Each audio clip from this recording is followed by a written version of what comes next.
ముందు వీడియోలో నెక్ ఎలా కట్ చేసుకోవాలో చెప్పాను కదండి. ఈరోజు మనము ఎలా స్టిచ్ చేయాలనేది ఈ వీడియోలో చూద్దాము. Hi friends, welcome to my channel. నా ఛానల్లో ఎవరైనా కొత్తగా చూస్తున్నట్లయితే సబ్స్క్రైబ్ చేయండి, ఒక లైక్ చేయండి. మీరు చేసే ఒక లైక్ వల్ల నా వీడియో ఎంతోమందికి రీచ్ అవుతుంది. ఇప్పుడు మనము సేమ్ నెక్ కట్ చేసిన తర్వాత 1 ఇంచ్ గ్యాప్ తోటి మనము ఇలా మార్క్ చేసుకుంటూ నెక్ కట్ చేసుకోవాలండి. ఇట్లా మనము స్టిచ్ చేసేటప్పుడు మనకు 1 ఇంచ్ మాత్రమే ఉండాలి క్యాన్వాస్. ఎక్కువగా ఉంటే మన నెక్ దగ్గర వెడల్పుగా వస్తుంది, అప్పుడు నీట్గా ఉండదండి. ఈ విధంగా 1 ఇంచ్ తోటి మనము సేమ్ వీడియోలో చూపిస్తున్నట్టు మార్క్ చేసుకొని మనము మిగతాదంతా కట్ చేసుకోవాలండి. ఇది ఎవరైనా వీడియో చూడకుంటే ముందు వీడియోలో పెట్టానండి, నెక్ ఎలా కట్ చేయాలనేది. ఖచ్చితంగా చూడండి, మీకు అది చూస్తేనే ఇది ఈజీగా అర్థమవుతుంది. మనము సేమ్ బొటిక్ స్టైల్లో మనము ఎలా అయితే స్టిచ్ చేయాలనేది మీకు అర్థమవుతుందండి. డిజైన్స్ రాక కూడా చాలామంది బయట ఇచ్చుకుంటుంటారు కదండి బ్లౌజు. అలా కాకుండా ఒక్కసారి ట్రై చేసి చూడండి, ఖచ్చితంగా మీ బ్లౌజు మీరు డిజైన్ పెట్టి స్టిచ్ చేసుకోగలుగుతారు. ఇప్పుడు వీడియోలో చూపించిన విధంగా 1 ఇంచ్ తోటి మార్క్ చేసాం కదండి, అలాగే కట్ చేసి పెట్టుకోవాలి. సేమ్ ఇప్పుడు దాన్ని క్లాత్ పైన, లైనింగ్ క్లాత్ పైన పెట్టి మనము ఐరన్ చేసి పెట్టుకోవాలండి.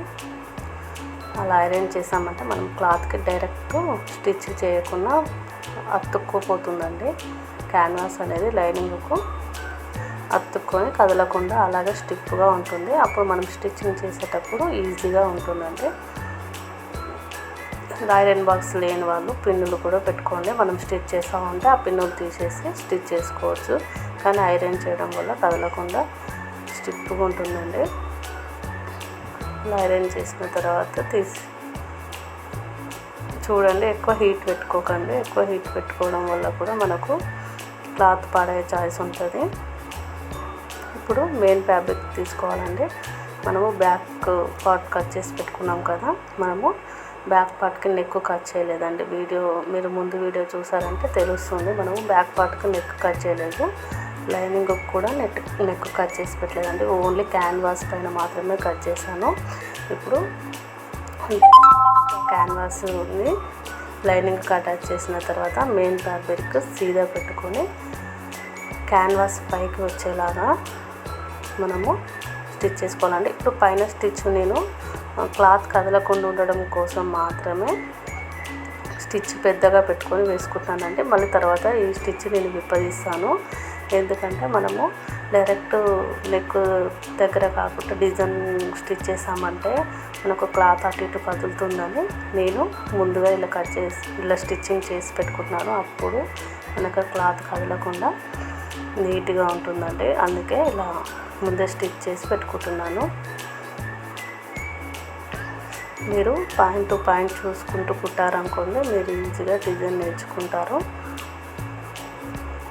ఫస్ట్ మీరు డిజైన్స్ ట్రై చేసేటప్పుడు నార్మల్ సారీ పైన ట్రై చేయండి. అంటే కాస్ట్ ఎక్కువ సారీలు కాకుండా మనము డైలీ వేర్కి కట్టుకుంటాం కదండి, 400, 500 అలా ఉన్న సారీస్ మీద అయితే మనకు ఒకవేళ మీరు ఏమన్నా మిస్టేక్ చేసినా కూడా మళ్ళీ తర్వాత మనము సెట్ చేసుకొని కూడా వేసుకోవచ్చు. అదే మనం పట్టు చీరల పైన స్టిచ్ చేసుకున్నాం అనుకోండి, బ్లౌజ్ పాడైపోతుంది. ఫినిషింగ్ నీట్గా ఉండకపోతే సారీ కట్టుకోవాలని కూడా అనిపించదు కదండి.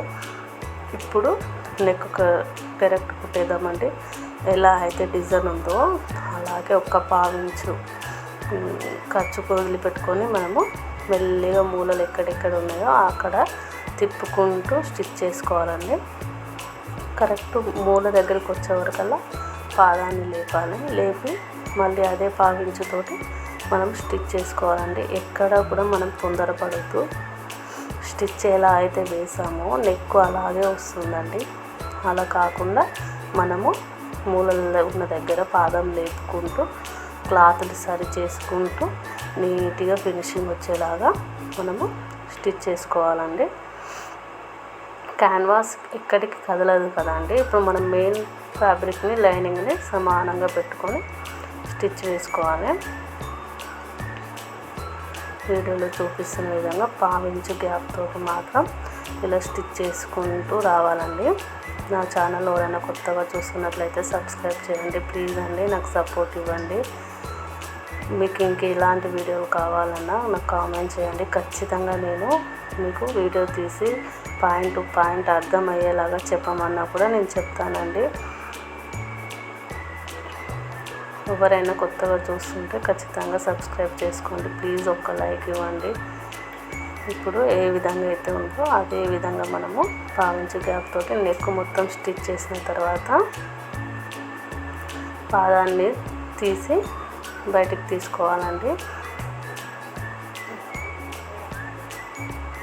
ఆ విధంగా తీసుకొని మనము కాట్లు పెట్టుకోవాలండి. ఈ మూలలు తిరిగే దగ్గర మనము కాట్లు పెట్టుకున్నామంటే ఫినిషింగ్ అనేది నీట్గా వస్తుంది. ఇప్పుడు మిగిలిన క్లాత్ లైనింగ్ అలాగే మెయిన్ ఫ్యాబ్రిక్ కట్ చేసుకోవాలండి. ఖర్చు కూడా వదిలిపెట్టి మిగతాదంతా మనము వీడియోలో చూపిస్తున్న విధంగా కట్ చేసి పెట్టుకోవాలండి. మీకు ఇంకా ఎలాంటి వీడియోలు కావాలన్నా కూడా నాకు కామెంట్ చేయండి. లేదు మీరు నా దగ్గర స్టిచ్చింగ్ చేసుకోవాలంటే కామెంట్ చేయండి, నేను అడ్రస్ ఎక్కడ అనేది చెప్తాను. నాకు క్లాత్ పంపించి సైజ్ చెప్తే నేను స్టిచ్ చేసి ఇస్తానండి.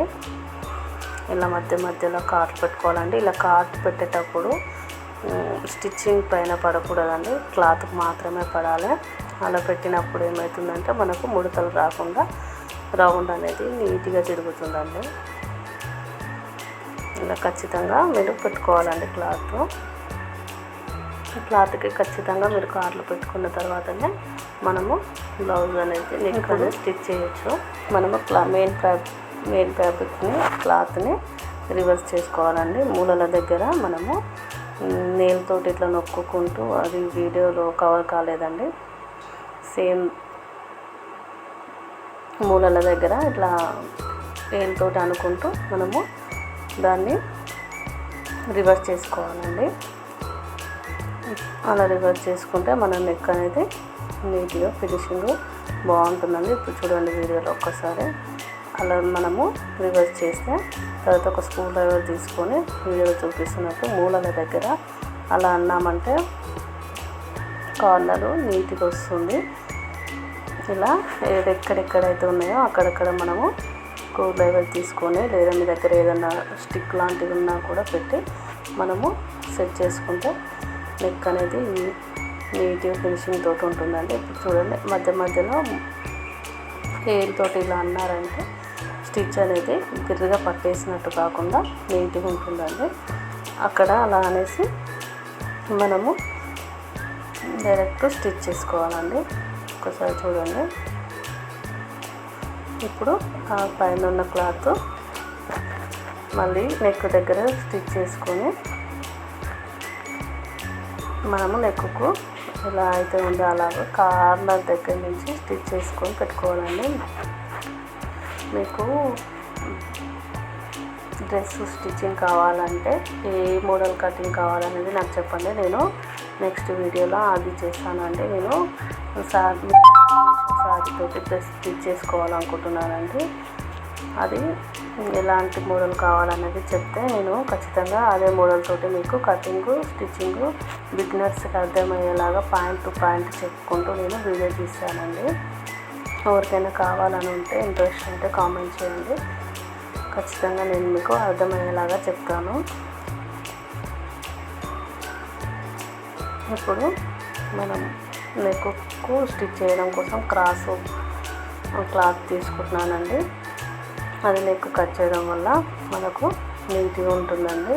క్రాస్ మాత్రమే తీసుకోవాలి. రౌండ్ తిరిగేటప్పుడు ఎప్పుడైనా మనం స్ట్రైట్ తీసుకుంటే నెక్ అనేది రౌండ్ తిరగదు, కాబట్టి మనం ఖచ్చితంగా క్లాత్ మాత్రమే తీసుకోవాలండి. ఇప్పుడు 2 క్లాత్లు చేంజ్ చేసుకొని కార్నర్కి ఒక స్టిచ్ వేసుకోవాలండి. పైన పైపింగ్ కూడా చేసుకోవచ్చు. పైపింగ్ చేసుకోవాలనుకున్న వాళ్ళు మీకు సారీ ఏ కలర్ అవుతుందో ఆ కలర్ క్లాత్ తీసుకొని పైపింగ్ చేసుకోండి. కానీ కస్టమర్ నాకు పైపింగ్ వద్దని చెప్పిందండి, నేను అందుకే చేయడం లేదు. నేను ఇంకొకటి సారీ కూడా తన దగ్గరే ఉంది, అది ఏ కలర్ ఉంది ఎలా ఉందన్నది తెలియదు.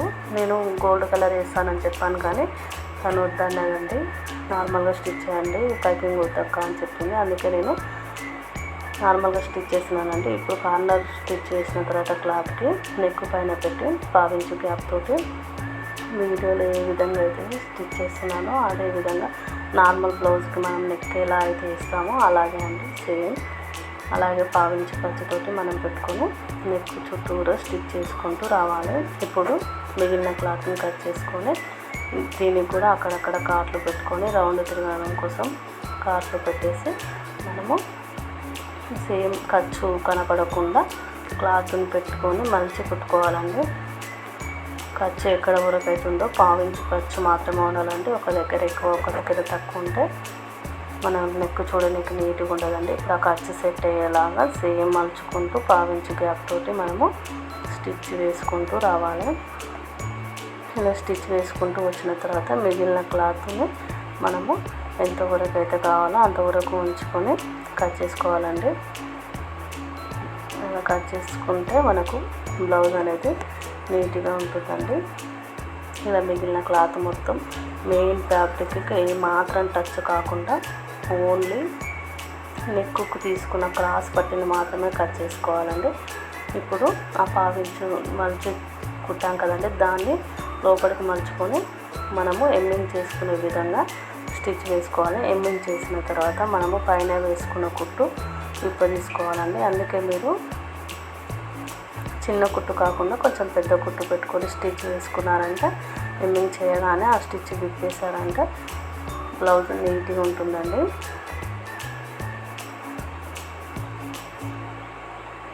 నా ఛానల్ని సబ్స్క్రైబ్ చేసుకోండి ప్లీజ్ అండి.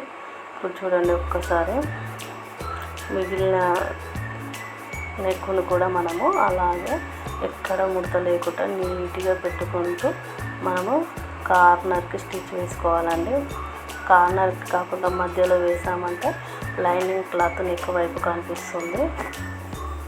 అలా కనిపించకుండా ఉండాలంటే మనము కార్నర్కి మాత్రమే స్టిచ్ వేసుకోవాలి. ఎక్కడ కూడా మనకు కుట్టు ఎక్కువ తక్కువ కాకుండా ఒకటే ప్లేస్లో లాగా వచ్చేలాగా మనము కార్నర్కి మాత్రం స్టిచ్ వేసుకుంటూ రావాలండి.